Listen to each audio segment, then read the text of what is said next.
నమస్కారం.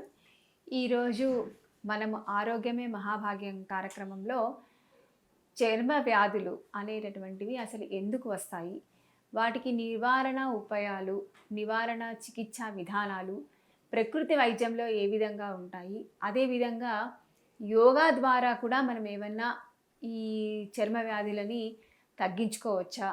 లేదా రాకుండా మనం వీటిని ఎలాగా పరిష్కారం వీటికి చేసుకోవచ్చు అనేటటువంటి విషయం గురించి మనం తెలుసుకుందాం. అసలు మామూలుగా చర్మ వ్యాధులు అనేవి ఎందుకు వస్తాయి అనంటే, ఒక ముఖ్య కారణం ఉంది. మనకి భగవంతుడు ఇచ్చినటువంటి శరీరంలో ఎక్స్‌క్రీటరీ ఆర్గన్స్ ఉన్నాయన్నమాట. అంటే మన శరీరంలో జరిగేటటువంటి నిత్య జీవన విధానాలు, నిత్యంగా జరిగేటటువంటి మెటబాలిక్ యాక్టివిటీస్ ఏవైతే ఉంటాయో, అంటే జీవ రసాయన క్రియల వల్ల అనేకమైనటువంటి టాక్సిన్స్ ఏర్పడుతూ ఉంటాయన్నమాట. సో ఆ టాక్సిన్స్ అన్నిటినీ కూడా బయటికి పంపించాలి అనంటే విసర్జక అవయవాలని 4 ఉన్నాయి. అవి ఒకటి మలం ద్వారా వెళ్తుంది, మూత్రం ద్వారా వెళ్తుంది, తర్వాత లంగ్స్ అంటే రెస్పిరేటరీ సిస్టమ్ ద్వారా మనం ఉచ్ఛ్వాస నిశ్వాసాల వల్ల కార్బన్ డయాక్సైడ్ క్షణక్షణం బయటకు వెళ్ళిపోతూ ఉంటుంది.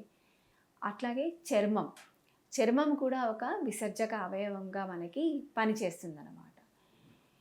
మామూలుగా సాధారణంగా తీసుకుంటే చాలామందికి చర్మ వ్యాధుల్లో ఉన్నటువంటి వాళ్ళకి ఏదైనా ఒక సిస్టమ్ అంటే వారికి మలము ద్వారా వెళ్ళవలసినటువంటి విసర్జన పదార్థాలు కనుక వెళ్ళలేనటువంటి పరిస్థితిలో ఉంటే ఎక్కువగా స్కిన్ డిసీజెస్ అంటే ఈ చర్మ వ్యాధులు అనేటటువంటివి వస్తూ ఉంటాయి. అది ఎలాగా అనంటే మన సహజ సిద్ధంగా ప్రకృతి సిద్ధంగా వచ్చినటువంటి మన శరీరంలో ఎప్పుడైనా సరే ఒక ఛానల్ మూసుకుంది అనంటే అది ఎప్పుడు కూడా శరీరం మనకి ఎప్పుడు ఒక వార్నింగ్ బెల్ లాగా ఇస్తూ ఉంటుంది. అంటే ఈ రూట్ లేదు, ఇంకొక రూట్ ద్వారా మనం ఎలా అయితే వెళ్ళాలని అనుకుంటామో ఇంకొక రూట్ ద్వారా శరీరంలో ఉన్నటువంటి మల్లె పదార్థాలను బయటికి పంపించేయాలని చూస్తూ ఉంటుందన్నమాట. సో ఆ ప్రక్రియతోనే ఏమవుతుందనంటే శరీరంలో వేస్ట్ మ్యాటర్ పదార్థాలన్నీ కూడా చర్మం ద్వారా బయటకు వెళ్ళిపోవడం జరుగుతూ ఉంటుంది.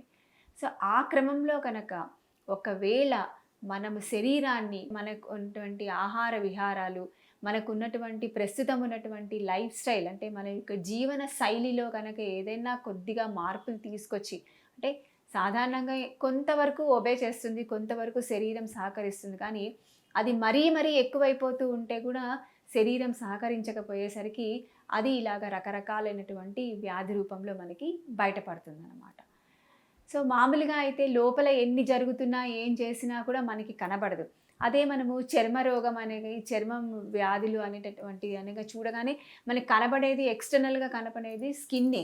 సో ఆ చర్మం మీద వచ్చేటటువంటివి చూడడానికి కూడా కొంచెం ఇబ్బందికరంగానే ఉంటుంది. మనకి అంటే ఎవరికైతే వస్తుంటుందో వాళ్ళకి ఇబ్బందికరంగానే ఉంటుంది, ప్లస్ చూసే వాళ్ళకు కూడా ఇబ్బందికరంగానే ఉంటుందన్నమాట. ఇదే కాకుండా ఇంకొక కారణం ఏమిటి అనంటే మనము వేసుకునేటటువంటి దుస్తుల ద్వారా భారతదేశంలో మనకి ఎక్కువగా ఎండ ఎక్కువగా ఉంటుంది. కంపారిటివ్లీ వెస్టర్న్ సైడ్ చూసుకుంటే అక్కడ సూర్యుడే రాడు. మనం ఏం చేస్తున్నాము అనంటే ఆ రకమైనటువంటి లైఫ్ స్టైల్కి అలవాటైపోయి ఎప్పుడు కూడా ఏసీలలో కూర్చొని ఎండకి అసలు మనం ఎక్స్పోజే కాకుండా అంటే మనం ఎందుకు ఎండతో ఎక్స్పోజ్ కాకుండా అనంటే ఎంత శరీరానికి ఎంత చెమట పడుతుందో ఆ చెమట ద్వారా మల్లె పదార్థాలన్నీ బయటకి వెళ్ళిపోతూ ఉంటాయన్నమాట. ఎంత చెమట పడి ఎంత శ్రమ మనం కలిగిస్తుంటామో అదే విధంగా మనకి వాటర్ బ్యాలెన్స్ అవుతుంది, వ్యర్థ పదార్థాలు కూడా బయటికి వెళ్ళిపోవడానికి అవకాశం ఉంటుంది. సో అట్లా కాకుండా మన యొక్క జీవన శైలిని మనంతట మనమే మార్చేసుకున్నాం.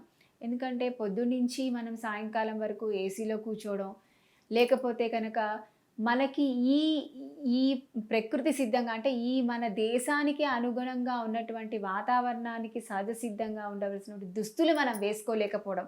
అంటే మనకి ఎక్కువగా చెమట పడుతుంది, అలాంటప్పుడు మనం టైట్ డ్రెస్సులు అంటే ఉదాహరణకి జీన్స్ ప్యాంట్ వేసుకోవడం, లేదా దాని నుంచి పొద్దున వరకు సాయంత్రం వరకు దాంతోనే ఉండడం, టైట్గా ఉన్నటువంటి బట్టలు వేసుకోవడం. ఇవన్నీ వేసుకోవటం వల్ల ఏమవుతుంది అనంటే చర్మంకి అక్కడే ఆ టైట్నెస్ వల్ల అక్కడ రకమైనటువంటి ఫంగల్ ఇన్ఫెక్షన్ రావడం, లేదా చెమట బయటికి వెళ్ళలేకపోకుండా ఒకవేళ మనం వేసుకునేటటువంటి దుస్తులు ఆ చెమటని అబ్జర్వ్ చేసుకునేటటువంటి కాకుండా ఉండటం వల్ల వాటి వల్ల కూడా మనకి స్కిన్ డిసీజ్ వచ్చేటటువంటి అవకాశము ఎక్కువగా ఉంటుందన్నమాట. అంతేకాకుండా ఎవరైతే తక్కువగా నీళ్లు తాగుతారో అంటే వాళ్ళకి మనం మామూలుగా చెప్తాము రోజుకి 14 గ్లాసుల మంచినీళ్ళు తాగితే అది మనకి అన్ని రకాలుగా ఆరోగ్యవంతంగా ఉంటుంది. ఎందుకంటే మూత్రం బాగా వస్తుంది, కాన్‌స్టిపేషన్ లేకుండా అంటే మలబద్ధకం లేకుండా ఉంటుంది. అట్లాగే వాటర్ బ్యాలెన్స్ అవుతుంది. అన్ని రకాల ప్రాబ్లమ్స్‌కి కూడా మనము వాటర్ తాగడం అనేటంటే నీళ్లు తీసుకోవడం అనేది చాలా ఇంపార్టెంట్‌గా చెప్తాం. ఎవరైతే తక్కువగా నీళ్లు తీసుకుంటారో అంటే వాళ్ళు 14 గ్లాసుల మంచినీళ్ళు బదులుగా 1 గ్లాసో, 2 గ్లాసులు లేదా భోజనం చేసినప్పుడు 1 గ్లాసు, 2 గ్లాసుల మంచినీళ్ళు తీసుకునేటటువంటి వాళ్ళలో కూడా మనం ఎక్కువగా చర్మ వ్యాధులని మనము చూస్తూ ఉంటామన్నమాట. ఇది ఒక రకమైనటువంటి కారణమైతే, ఇంకొక రకమైనటువంటి కారణం ఏంటనంటే, జన్యుపరంగా కూడా కొన్ని రకమైనటువంటి చర్మ వ్యాధులు వస్తాయి. అది కాకుండా auto immune diseases. Auto immune diseases అనంటే, మన శరీరంలో అంటే మన ఇంట్లో వాళ్ళు మనతోనే కొట్లాడుతున్నట్టుగా అనమాట.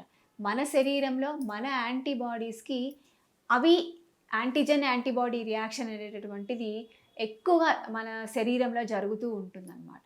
సో, ఆ యాంటీబాడీస్ రియాక్షన్స్ అనేటటువంటివి ఆటో ఇమ్యూన్‌గా జరిగేటటువంటి సిస్టమ్‌లో కూడా మనకి చర్మ వ్యాధులు అనేటటువంటివి ఎక్కువగా వస్తూ ఉంటాయి. సో, వీటన్నిటికీ కారణాలు ఏదైనప్పటికీ కూడా మనము చూసుకునేటటువంటి ఎక్స్‌టర్నల్‌గా మనం అంటే బయట మనం కనిపించేటటువంటిది ఏంటి అనంటే ఒక వ్యాధి ఏదైనా అవ్వచ్చు. ఫర్ ఎగ్జాంపుల్ ఫంగల్ ఇన్ఫెక్షన్ వస్తుంది. లేదా సోరియాసిస్ వస్తుంది. ఎగ్జిమా అనేటటువంటి ఒక సాధారణంగా మనం చూసేటటువంటి చర్మ వ్యాధి అది. ఇంకా మనం చూడొచ్చంటే గజ్జి, లేకపోతే తామర, చర్మానికి పొట్టు పొట్టు లేచిపోవడము. అదే కాకుండా ఏదైనా ఒక చిన్నది ఏదైనా కుట్టినా, లేకపోతే ఇంట్లో దుమ్ము, ధూళి బయటకు వెళ్ళినా కూడా దద్దులన్నీ రావడం, దాన్ని అట్రికేరియా అనేసి చెప్తూ ఉంటారు. ఇట్లాంటివన్నీ కూడా చర్మానికి సంబంధించినవి. అవన్నీ ఎందుకొస్తాయనంటే మన శరీరంలో అట్లాంటివి వచ్చినప్పుడు తట్టుకునేటటువంటి శక్తి కొద్దిగా లోపం చెందడం వల్ల, శక్తి లోపం చెందటం వలన, ఇమ్యూనిటీ తగ్గటం వలన ఇలాంటి ప్రాబ్లమ్స్ అన్నీ కూడా మనకి వస్తాయన్నమాట. సో, వీటికి నివారణ ఉపయోగాలేంటి? మనకి ఎలా వచ్చిందో ఇప్పుడు మనం తెలుసుకున్నాం. సో, దాని నివారణ ఎలా చేయగలుగుతాము అనంటే, ముఖ్యంగా మనము ప్రకృతి సిద్ధంగా చేయవలసినటువంటిది ఏంటి అనంటే, ప్రకృతికి ఎక్స్‌పోజ్ అవ్వడం. అంటే ప్రతిరోజు కూడా ప్రకృతి వైద్యంలో ఏం చెప్తాము? పంచమహాభూతాలతోటి మనం చేసేటటువంటి వైద్య విధానమే ప్రకృతి వైద్యం. సో, మనం రెగ్యులర్‌గా వాటర్‌ని తీసుకోవడం. ప్రకృతిలో లభిస్తుంది అది వాటర్ రిసోర్స్. మనం వాటర్‌ని తీసుకోవడం. అది కూడా ఎలా తీసుకోవాలి? నియమంగా పొద్దున్నే లేచిన తర్వాత కనీసము ఒక 2, 3 గ్లాసుల మంచినీళ్ళు ప్లెయిన్ వాటర్ అంటే దానిలో ఏం కలుపుకోకుండా ప్లెయిన్ వాటర్ తీసుకొని, కొంచెం సేపు అయిన తర్వాత మూత్రం ద్వారా లేదా మలం ద్వారా మన శరీరంలో ఉన్నటువంటి వ్యర్థ పదార్థాలతో పాటుగా నీరు కూడా బయటికి మూత్రం ద్వారా వెళ్ళిపోవడం జరుగుతుంది. సో, ఎప్పుడైతే మనం నీరు తీసుకోకుండా ఉంటామో అప్పుడు ఏమవుతుంది అనంటే మనం తీసుకునేటటువంటి సాలిడ్ ఫుడ్‌లో ఏదైతే నీరు ఉంటుందో అది అబ్జార్ప్షన్ చేయడం జరుగుతుందనమాట. సో, అప్పుడేమవుతుంది శరీరంలో ఎక్కువగా వేస్ట్ మ్యాటర్ అనేటటువంటిది పేరుకుపోవడం జరుగుతుంది. కాబట్టి నీరు ఎక్కువగా తీసుకోవడం. అట్లాగే సన్‌కి ఎక్స్‌పోజ్ కావడం. అంటే ఎక్కడ కొంచెం సన్ ఉన్నా కూడా మనం అంటే సూర్యరశ్మి మన శరీరం మీద కనీసం ఒక అరగంట, ముప్పావు గంట అయినా పడేటటువంటి విధంగా మనం చూసుకుంటే చాలా వరకు కూడా చెమట ద్వారా మల్ల పదార్థాలు బయటకి వెళ్ళిపోతాయన్నమాట. అట్లా కాకుండా ఇంకా ప్రకృతి వైద్యంలో ఏంటి అనంటే మనం చెప్పుకున్నాం కదా! ఇంకా యోగా ద్వారా ఎలా చేసుకోవచ్చు అని. సో, ఇక్కడ ఇంకొక విషయం తెలుసుకోవాల్సింది ఏంటనంటే, అతిగా ఒత్తిడి చెందటం వల్ల, బాగా స్ట్రెస్ అవ్వటం వల్ల కూడా చర్మ వ్యాధులు అనేటటువంటివి వచ్చే అవకాశం ఎక్కువగా ఉంటుంది. ఎందుకనంటే స్ట్రెస్ ఎక్కువ తీసుకుంటే వల్ల అది ఎక్కడ బయటికి వెళ్ళాలి అనంటే ఇదొక మార్గం చూసుకుంటుందనమాట. సో, ఈ మార్గం చూసుకునేటువంటి మార్గంలో ఏముంటుందనంటే ఈ చర్మంలో వచ్చేటటువంటి దురదలు కావచ్చు, సోరియాసిస్ మోస్ట్‌లీ ఎక్కువగా వచ్చేటటువంటి సోరియాసిస్ అనేటటువంటి వ్యాధి ఎక్కువగా స్ట్రెస్ వల్ల వస్తూ ఉంటుంది చాలా మంది లోపల. సో, ఇట్లాంటివన్నీ కూడా మనం చూస్తూ ఉంటాం. ఇలాగే కాకుండా ఇంకొక వచ్చేటటువంటివి ఏంటనంటే చర్మం వ్యాధులు ఒక రకంగా వస్తే సహజంగా చర్మంలో వచ్చేటటువంటి మార్పులు కూడా ఉంటాయి. కొంతమందికి 45 ఏళ్ళు అయిపోయిన తర్వాత, 46 ఏళ్ళు అయిపోయిన తర్వాత వాళ్ళకి మచ్చలు అంటే మెలనైజేషన్ అయిపోతుంది. అక్కడక్కడ కూడా చర్మం పైన ఉన్నటువంటి మెలనిన్ పిగ్మెంటేషన్ కొంచెం ఎక్కువగా అయిపోవడం జరుగుతుంటుంది. అది మెనోపాజ్‌లో కొంతమందికి ఎక్కువగా అవుతుంది, కొంతమందికి తక్కువగా అవుతుంది. అవి కొన్ని వచ్చేటటువంటి మార్పులు సహజసిద్ధంగా వచ్చేటటువంటి మార్పులు కొన్ని వస్తూ ఉంటాయన్నమాట. వాటిని వాటి గురించి మనం వరి ఎక్కువైతే ఇంకొక రకమైనటువంటి వ్యాధి రూపంలోనికి అది మనకి వచ్చేటటువంటి అవకాశం ఉంటుంది. కాబట్టి ఈ చర్మంకి వచ్చేటటువంటి వ్యాధిని చేయాలంటే నీళ్ళు ఎక్కువగా తీసుకోవాలి, సూర్యరశ్మిని తీసుకోవాలి. అలాగే ఇక్కడ ఆహార విహారాలను కూడా మనము కొద్దిగా మార్పు చేసుకోవాలి.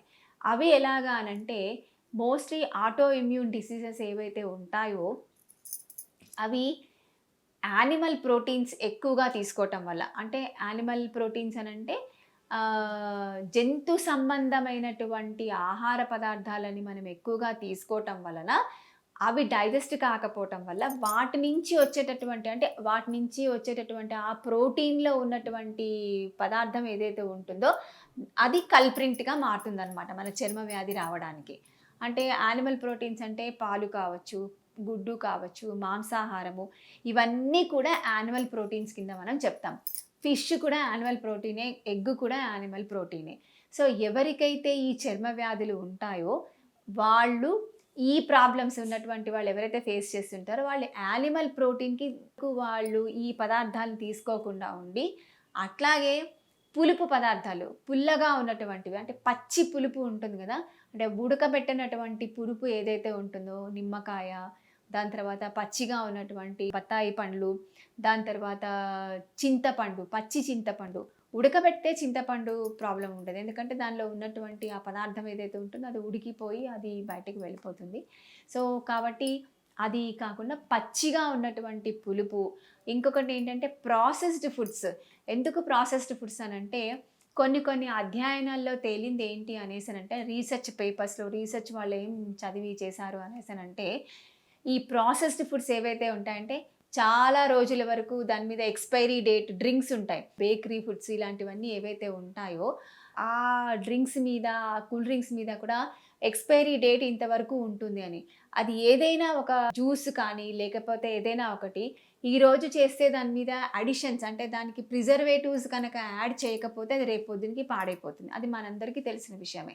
సో, ఇవన్నీ ఏం చేస్తారు వీళ్ళు 6 నెలల వరకు అది పాడు కాకుండా ఉండాలి, అది మంచిగా ఉండాలి, అది తినదగ్గట్టుగా ఉండాలి అనంటే అది దాని మీద కొన్ని రకాలైనటువంటి ప్రిజర్వేటివ్స్ యాడ్ చేస్తారు. ఆ ప్రిజర్వేటివ్స్ అనేటివి ఏంటి అనంటే మళ్ళీ కెమికల్సే. సో, ఈ కెమికల్స్ మనంతట మనం లోపలికి తీసుకోవటం వల్ల కూడా వీటి వల్ల కూడా ఆటో ఇమ్యూనిటీ అనేటటువంటిది మనకి డెవలప్ అవుతుందనమాట. సో, ఎప్పుడైతే ఇది డెవలప్ అవుతుందో అప్పుడు మళ్ళీ అది ఇంకొక రూపంలో ఎలా వస్తుందంటే ఈ చర్మ వ్యాధి రూపం లోపల అది బయటకి వచ్చేటటువంటి అవకాశం ఉంటుంది. మనకి అదే కాకుండా బేకరీ చేసినటువంటి ఫుడ్స్ అంటే మైదా పిండితోటి కనుక చేసినటువంటి పదార్థాలు తీసుకున్నా కూడా చాలామందికి చర్మ వ్యాధులు వచ్చేటటువంటి అవకాశం ఉంటుంది. అంటే ఎందుకు ఇవన్నీ అనేసనంటే ఏ పదార్థం అయితే తీసుకుంటే చాలా సేపటి వరకు డైజెషన్ కాదో, ఏ పదార్థం తీసుకుంటే అబ్జార్ప్షన్ అనేటటువంటి తక్కువగా ఉంటుందో, ఏ పదార్థం తీసుకుంటే మనకి అసలు దాని విసర్జనం అనేటటువంటిది జరగకుండా ఉంటుందో, ఆ పదార్థాలు తీసుకోవటం వల్ల వచ్చేటటువంటిది కూడా ఒక కారణం ఉంటుందన్నమాట. కాబట్టి చర్మ వ్యాధులు వాళ్ళు ఎవరికైతే ఉంటుందో వాళ్ళు ఈ పదార్థాలన్నీ ఒక 6 నెలల నుంచి 8 నెలల వరకు కనుక మానేసి తర్వాత ఇప్పుడు ఇన్ని పదార్థాలు మనం చెప్పుకున్నాం కదా! ఇప్పుడు మనం ఫర్ ఎగ్జాంపుల్ పాలు తాగి చేసుకున్న తర్వాత పాల వల్ల మనకు అది రాలేదు అనంటే they can go for the milk అనమాట. మిల్క్ ప్రొడక్ట్స్‌ని తీసుకోవడం జరుగుతుంది. అదే పులుపు తీసుకుంటాం. పులుపు కూడా మనం తిని 8 నెలలు అయిపోయిన తర్వాత ఇది మొత్తం వ్యాధంతా తగ్గిపోయిన తర్వాత అప్పుడు మళ్ళీ 8 నెలలు అయ్యాక మళ్ళీ ఒకసారి మనం పులుపు పదార్థాలను తీసుకోవడం జరిగితే దానివల్ల మనకి రాలేదు అనుకోండి ఆటోమేటిక్‌గా మనకి పుల్లటి పదార్థం పడినట్టే. ఇంకా దీనికి నివారణ ఉపయోగాలు ఏంటి అనంటే ప్రకృతి చికిత్స లోపల నేను చెప్పినట్టుగా సన్‌కి ఎక్స్‌పోజ్ అవ్వడం ఇది కాకుండా మట్టి ట్రీట్మెంట్ కూడా మనము చర్మ వ్యాధులకి ఇస్తాం. కాకపోతే ఏంటి అనంటే ఓపెన్ వూండ్స్ ఒకవేళ రక్తం కారుతూ లేకపోతే చీము పట్టేసినటువంటివి ఏవైనా ఉన్నా కూడా లేకపోతే ఓపెన్‌గా ఉన్నటువంటి ఏదైనా వూండ్ ఉంటే మాత్రము మట్టి ట్రీట్మెంట్ ఇవ్వడం జరగదు. అంటే ఇవ్వకూడదు వాళ్ళకి. అట్లా కాకుండా మామూలుగా చర్మ వ్యాధులు ఉంటాయి. అంటే ఇప్పుడు ఎగ్జిమా అట్లా ఉంటుంది. అది ఊజ్ లేకుండా ఉండి అలా గనక ఉన్నా, లేకపోతే ఏదైనా ఫంగల్ ఇన్ఫెక్షన్ ఊజెస్ లేకుండా అట్లా ఉన్న వాళ్ళందరికీ కూడా మనము ఈ మట్టి ట్రీట్మెంట్ అనేటటువంటిది ఇస్తే కూడా బానే ఉంటుంది. అట్లాగే ఇంకొకటి ఏంటనంటే, అన్నిటికన్నా ప్రైమ్‌గా ప్రకృతి చికిత్సలో ఇచ్చేటటువంటి ట్రీట్మెంట్ ఏంటంటే, ఎనిమా ఇస్తాం. ఎనిమా ఎలా ఇస్తాము అనేసనంటే, ఏనల్ కెనాల్‌లో నుంచి వాటర్ ఎక్కించి కాన్‌స్టిపేషన్ ఎక్కువగా ఉంటే నేను ఇంతకుముందు చెప్పాను కదా! మలబద్ధకం గనక ఎక్కువగా ఉంటే ఈ చర్మ వ్యాధులు అనేటటువంటివి ఎక్కువగా వస్తూ ఉంటాయి. సో, మలబద్ధకాన్ని ముందు తీసేయాలి అనంటే ఎనిమా ఇవ్వడం అనేది చాలా ఇంపార్టెంట్. సో, ఎనిమాని కూడా ఎలా ఇవ్వవచ్చు అంటే నీమ్ వాటర్ ఎనిమా ఇస్తాం. మామూలు ప్లెయిన్ ఎనిమా కాకుండా వేప ఆకుల నీళ్ళతోటి గనక మనం ఎనిమా ఇవ్వడం జరిగితే తొందరగా చర్మ వ్యాధులు అనేటటువంటివి తగ్గుతాయన్నమాట. అంతేకాకుండా వేపాకులు వేసి స్నానం చేయించడం, దాని తర్వాత వెట్ షీట్ ప్యాక్ అని, అంటే మొత్తం అంతా మనము ఫుల్ వెట్ షీట్ ప్యాక్ అని ఒకటి ఇస్తాము. ఎవరికైతే స్వేద గ్రంథులు అంటే చర్మంలో నుంచి వచ్చి అంటే చర్మ వ్యాధులు ఉన్న వాళ్ళకి ఈ స్వెట్ గ్లాండ్స్ ఎవరికైతే సరిగ్గా పనిచేయకుండా ఉంటాయో ఈ వెట్ షీట్ ప్యాక్ ఇవ్వటం వల్ల ఏమవుతుంది అని అంటే ఎక్కువగా చర్మంలో నుంచి ఎక్కువగా స్వెట్ బయటికి వచ్చేటటువంటి అవకాశం ఉంటుంది. దాని ద్వారా మల్లె పదార్థాలు బయటకు వెళ్ళిపోయి శరీరం కాంతివంతంగా అవుతుంది. ప్లస్ ఆ వ్యాధి కూడా తగ్గడం అనేటటువంటిది మొదలవుతుందన్నమాట. ఇంతే కాకుండా ఇంకా మనము ప్రకృతి వైద్యంలో ఇంకా ఏమి చేసుకోవచ్చు అనంటే కలర్ థెరపీ అని ఒకటి ఉంటుంది, క్రోమోథెరపీ. ఆ క్రోమోథెరపీ కూడా అంటే సూర్యరశ్మికి పడుకోబెట్టి రకరకాలైనటువంటి కలర్స్ని ప్లేట్ ఉంటుందన్నమాట. ఆ సొలేరియం అని ఒక ఒక ఒక రకమైనటువంటి పరికరం ఉంటుంది. దాని లోపల పడుకోబెట్టి సూర్యరశ్మిని డైరెక్ట్గా వాటి మీద ప్రసరింపజేస్తే కూడా చాలా వరకు ఈ చర్మ వ్యాధులు అనేటటువంటి బాగా తగ్గుతున్నాయి కూడా అన్నమాట. సో ఇది కూడా కాకుండా ఇంకా మనము ఈ చర్మ వ్యాధులని తగ్గించుకోవడానికి అంటే రాకుండా ప్లస్ వస్తే ఇంకా ఏం చేసుకోవచ్చు అని అంటే బాగా దురదలు ఉంటూ ఉంటాయి. సడన్గా ఏదైనా కుడుతుంది, దురద వస్తుంది, ఇమీడియట్గా ఏం చేయవచ్చు అని అంటే ఒక కోల్డ్ ప్యాక్ అంటే బట్టని నీళ్ళల్లో తడిపేసేసి ఆ ఏరియా మీద కనుక మీరు వేసుకుంటే ఇమ్మీడియట్గా ఒక 2 to 3 సెకండ్స్ లోపల ఆ మంట ప్లస్ అక్కడ ఉన్నటువంటి దురద వచ్చినటువంటి ఉబ్బు అలాంటివి అంటే ఏదైనా వస్తే కనుక దురదలు వచ్చి దాని మీద ఇట్లా బ్లబ్స్ లాగా వస్తే అది కూడా తగ్గే అవకాశం ఎక్కువగా ఉంటుందన్నమాట. సో రాగానే మనం భయపడకూడదు. ఫస్ట్ భయపడితే ఇంకా ఎక్కువ అవుతుంది రోగం. భయపడకుండా మనం ఇట్లాంటి ప్రక్రియలు కనుక చేసుకుంటే కూడా తొందరగా తగ్గుతుంది. ఇంకా ఏంటి అంటే చర్మ వ్యాధులు ఉన్నటువంటి వాళ్ళకి ఎక్కువగా స్ట్రెస్ ఎక్కువ ఉంటుంది. అట్లాంటి వాళ్ళు యోగాలో ఏం చేయవచ్చు అనంటే బ్రీతింగ్ ఎక్సర్సైజ్ కనుక బాగా చేయాలి. బ్రీతింగ్ ఎక్సర్సైజ్ అంటే ఆల్టర్నేట్ నాస్ట్రిల్ బ్రీతింగ్ ఎక్సర్సైజ్ అంటే నాడీ శోధన ప్రాణాయామ చేయాలి. ప్రాణాయామ అనంటే 3 బంధాలు అంటే మూలబంధ, ఉద్యాన బంధ, జలాంధర బంధ, ఈ త్రిబంధాస్ చేసుకుంటూ వాళ్ళు కనుక ప్రాణాయామ చేసి దాని తర్వాత శీతలి శీతకారి అని 2 రకాలైనటువంటి ప్రాణాయామాలు ఉంటాయి. ఈ ప్రాణాయామాలు కనుక రెగ్యులర్గా చేసుకుని దాంతో పాటుగా మెడిటేషన్ ధ్యానం చేయొచ్చు. అంటే క్విక్ రిలాక్సింగ్ టెక్నిక్ ఉంటుంది, డీప్ రిలాక్సేషన్ టెక్నిక్స్ అని ఉంటాయి. ఈ 2 ప్రక్రియలని కనుక వాళ్ళు రెగ్యులర్గా అవలంబిస్తూ వెళ్తూ ఉంటే చాలా వరకు చర్మ వ్యాధులు అనేటటువంటివి తగ్గుతాయి. ఇంకొకటి ఏంటి అంటే వాళ్ళకి రాకుండా ఉంటాయి. తగ్గుతాయి ప్లస్ ఇంకా ఫర్దర్గా కూడా వాళ్ళకి డిటోరియేషన్ కాకుండా ఇంకా ఫర్దర్గా కూడా వాళ్ళకి ఈ ప్రాబ్లమ్స్ ఏమీ రాకుండా కూడా వాళ్ళకి చాలా వరకు ఉపయోగకరంగా ఉంటుందన్నమాట. అంతేకాకుండా ఆహారంలో ఇంకా ఏం చేసుకోవచ్చు అంటే తొందరగా తగ్గాలి, ఇంకా మేము తొందరగా చాలా సివియర్గా ఉన్నటువంటి డిసీజెస్ ఉంటాయి, అట్లాంటి వాళ్ళకి ఏం చేయొచ్చు అనేసనంటే ఫాస్టింగ్ థెరపీ కూడా మనము అడ్వైస్ చేయవచ్చు. ఫాస్టింగ్ థెరపీ అనంటే బాగా అంటే టోటల్గా ఏమీ తినకుండా ఉండి అంటే ఇప్పుడు మనం ఉదాహరణకి శివరాత్రి రోజు ఉపవాసం చేస్తారు, పొద్దునుంచి సాయంకాలం దాకా ఉపవాసం చేసి దాని తర్వాత సాయంకాలం పండ్లు ఇంకేవో ఒకటి తింటూ ఉంటారు. అలా కాకుండా ఇక్కడ థెరపటిక్ ఫాస్టింగ్ చేయడం అంటే ప్రకృతి వైద్యంలో therapeutic fasting is very important. అది ఎలా చేస్తారు అని అంటే మన శరీరానికి అలసట రాకుండా ఉండాలి, ప్లస్ శరీరానికి ఉపయోగకరంగా కూడా ఉండాలి. అందుకోసమని ఫ్రూట్ ఫాస్టింగ్ చేస్తాం. అంటే ఫ్రూట్ జ్యూస్ తోటి ఫాస్టింగ్ చేయొచ్చు. ఫ్రూట్ ఫాస్టింగ్ కూడా మనం చేస్తే శరీరానికి తొందరగా అవి అబ్జార్ప్షన్ అవుతాయి, ప్లస్ శరీరానికి శక్తి వస్తుంది, తేలికగా జీర్ణమవుతాయి, ఎక్కువసేపు ఆకలి కాకుండా ఉంటుంది. ప్లస్ ఇంకొకటి ఏంటి అనేసనంటే చర్మ వ్యాధి కూడా తగ్గడం ఈజీ అవుతుంది. ఎందుకు అనంటే శరీరానికి ఒక అవకాశం ఇస్తున్నాం మనం మల్లె పదార్థాలను బయటికి పంపించడానికి. అదే మనం భోజనం చేస్తూ వెళ్ళామనుకోండి, మన శరీరంలో ఎక్కువసేపు ఆ తిన్నటువంటి ఆహారము జీర్ణం అవ్వడానికే ఎక్కువ రక్త ప్రసరణ జరుగుతుంది. శరీరం అంతా దాని మీదనే ఫోకస్ చేస్తుంది. అట్లా కాకుండా మనం ఫాస్టింగ్లో కనుక మనం పెట్టాము అంటే పేషెంట్ని ఎవరినైనా సరే ఈ వ్యాధితో బాధపడినటువంటి వాళ్ళని ఫాస్టింగ్లో కనుక పెడితే తప్పకుండా వాళ్ళకి తొందరగా రిలాక్సేషన్ వచ్చేటటువంటి అవకాశం ఉంటుందన్నమాట. ఇక్కడ చాలామందికి డౌట్ రావచ్చు, డయాబెటీస్ ఉంటుంది, వాళ్ళకి చర్మ వ్యాధి ఉంటుంది, లేదా సోరియాసిస్లో ఆర్థరైటిస్ ఉంటుంది, వాళ్ళకి చర్మ వ్యాధి ఉంటుంది. ఇట్లాంటి వాళ్ళు ఉండలేనటువంటి వాళ్ళు ఫాస్టింగ్ చేయవచ్చా అని? తప్పకుండా చేయవచ్చు.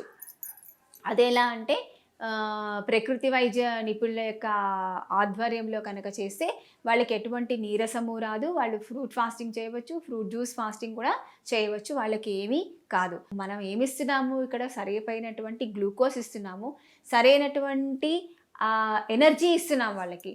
ఆ ఎనర్జీ ఎలా ఇస్తున్నాము అనంటే ఫ్రూట్ జ్యూస్ ద్వారా ఇస్తున్నాం. కాబట్టి వాళ్ళకి ఎవరికి కూడా ఎటువంటి షుగర్ లో అయిపోవడం కానీ, లేకపోతే తలకాయ నొప్పి రావడం కానీ ఇట్లాంటివన్నీ కూడా ఏమీ జరగవన్నమాట. సో వాళ్ళు కూడా మనం ఫాస్టింగ్ అడ్వైస్ చేయొచ్చు. తొందరగా తగ్గాలి అని అంటే బెస్ట్ రెమెడీ ఏంటంటే ఫాస్టింగ్, ఎనిమా, దాంతోపాటుగా మంచినీళ్ళు తాగడము, సూర్యరశ్మికి బాగా ఎక్స్పోజ్ అవ్వడం. ఇవే కాకుండా ప్రాణాయామ చేసే అంటే యోగా ద్వారా మనం చేసేటటువంటివి సూర్య నమస్కారాలు, అంటే మనకి తొందరగా చెమట వచ్చేటటువంటివి అంటే సూర్య నమస్కారాలు, దాని తర్వాత ప్రాణాయామ అంటే నాడీ శోధన ప్రాణాయామ, శీతలి, శీతకారి, దీంతో పాటుగా ధ్యానము. ఇలాంటివన్నీ కనుక మనం చేసుకుంటూ ఉంటే చాలా వరకు మనకి ప్రకృతి వైద్యము, ప్రకృతిలోనే ఉంటూ దాంతోటే మనం బతుకుతూ మన యొక్క చర్మ వ్యాధులని మనము రాకుండా చేసుకుంటాము. ప్లస్ ఒకవేళ వస్తే కూడా మనం వాటికి ఈ విధమైనటువంటి ఆహార నియమాలు, ఈ విధమైనటువంటి పద్ధతులను కనుక మనం పాటించుకుంటూ వెళ్తే చాలా మనకి ఎంతో ఉపయోగకరంగా ఉంటుందన్నమాట. సో మరొక ఎపిసోడ్లో మరొక అంశంతో మళ్ళీ మనము ఆరోగ్యమే మహాభాగ్యం కార్యక్రమంలో కలుద్దాము. అందరికీ నమస్కారం.